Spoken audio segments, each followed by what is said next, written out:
Before we continue, let me share a story. What are you looking forward to? Let family adopt 15 minutes weekly session to build emotional literacy and also to connect more deeply, seasoned with salt that you may know how to answer every man. As we explore the topic building strong families, the heart of a strong family, and that is communication. That God will teach you to build your home with wisdom. What is the emotional climate of your home? That your family is worth the fight.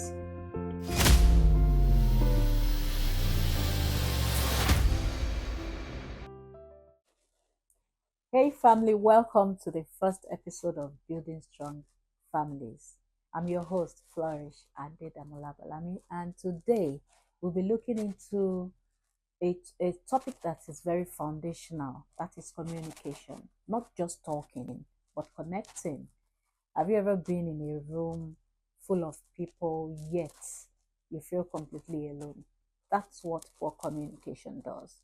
But when a family truly talks, when a family listens and they connect with each other, something divine happens. So today we want to explore what shuts us down and how we can open up again if we have shut down. Under the topic, the heart of a strong family. So you're welcome. I'm still your sister in the trenches, a cheerleader on the journey to stronger homes and braver hearts. Let's begin with this truth. And that is a scripture that says that unless the Lord builds the house, the labor in vain that build it. So it is important to always consider the God factor when we talk about family. A strong family is not perfect. It is a connected family that is a strong family. One where voices are heard, where conflicts are faced with grace and love stays, even when storm hits. That is a strong family. Regardless of the storm, the love still stays. All right, so we're going to look at today's discussion on these main points. The first one is, what does a strong family look like? It's not silence, it's not spotless walls in the rooms, and we'll also look at the core pillars of a strong family: communication, understanding, conflict resolution, faith. And then we need to also establish that every family can be rebuilt stronger, no matter the cracks that they might have experienced. And then we would explore common stressors that challenge unity, like media, business, trauma, and something like silence. There's a way we can just go silent on each other, and it becomes a challenge for the family. So we'll also look at that. Before we go on, let me share a story titled The House That Spoke Again. And it's the story of a teenage son and his mother who once went through a year barely saying anything but fine, good night, thank you to each other. As a result, tension filled their home like fog, until one night the mother just said, you know what, I'm going to leave a note for this boy. And she wrote there, if you ever want to talk, I'll listen without interrupting. And that became the bridge that brought them back together. So they were able to find their voices again, one sentence at a time, one vulnerability move at a time, so to say. To be able to achieve such a level of communication and connection in a family, it is important for us to consider certain tools. And these tools are universal, like sentence starters. The way we pass our messages across sometimes can lead to, always can lead to conflict or peace within the family, among our friends, and any other relationship that we have. So we want to consider sentence starters like, I feel, I feel loved when you do this, or I feel judged, or I feel bullied, or I feel excited, I feel appreciated when you say. It is you feeling, so you have to express it as you. And other ones are, I need, or I wonder if we could. So it's good for families to adopt positive sentence starters because it helps communication to be clear. Another thing that we want to embrace as a tool in the course of this series is family meetings. Let family adopt 15 minutes weekly sessions, just 15 minutes. And it's important to make it on one agenda only. Of course, we cannot discuss so many things within 15 minutes, but just encouraging every member of your family to come together, every day within that 15 minutes or as many days in the week as possible. But just know that 15 minutes family meetings, one agenda only, that will be really good. And in the course of it, if it's possible, uh, emotional check-ins, the high low hope model every night is very fantastic. What does it do?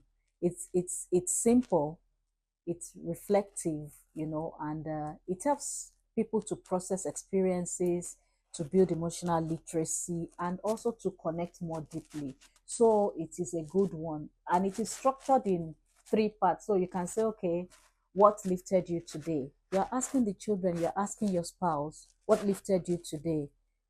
That means you're asking, what's the best part of your day? What's the best part of your week? Regardless of where you are, husband might be far away, children might be far away, but just having that time every night to say, what's the best part of today for you?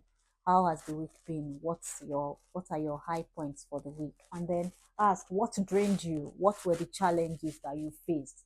And then what are your hopes? What are you looking forward to? What's keeping you excited? And with that, it helps to find clarity, it helps to bond. It is brief but very powerful. It can be observed on a weekly basis, and if you can be intentional about it, if you can be intentional about it as a family, it also helps to balance honesty with optimism. It also helps to balance honesty with optimism, because while you're so optimistic about life, you're also able to share with your family the truth of how you feel, the truth of the situation, and where you need help. By so doing, you encourage emotional regulation, reflection, and resilience. So that is a good one. Remember, when we do all these things, we will also be aligning with the scripture that says, let your speech always be with grace, seasoned with salt, that you may know how to answer every man. Some of us say the scripture like every day. Let your speech be always with grace, seasoned with salt, that you may know how to answer every man. So we know how to relate to each other in the family, not taking family members for granted, speaking the right words, being appreciative of every other person except the family is not the way to go. So even in the family, even among ourselves, as husband and wives, as parent to children, as siblings, it is important that our speeches be with grace seasoned with salt, and we know how to answer each other without provoking one another. So the challenge for the week, we're going to have challenge for this week, and it is to have, as a family, no judgment talk time. Yeah, let each family have no judgment talk time every day. Just have that moment, the 10 minutes daily, you know phones down, ears opened, hearts soft, nobody's judging anybody. It's a free zone. Express yourself, so that people can actually be themselves and express their true nature even within the family, without feeling judged or anyone being critical or being afraid that they might know too much and all that. So the challenge for the week is what? No judgment talk time. Hold it 10 minutes daily, no judgment talk time.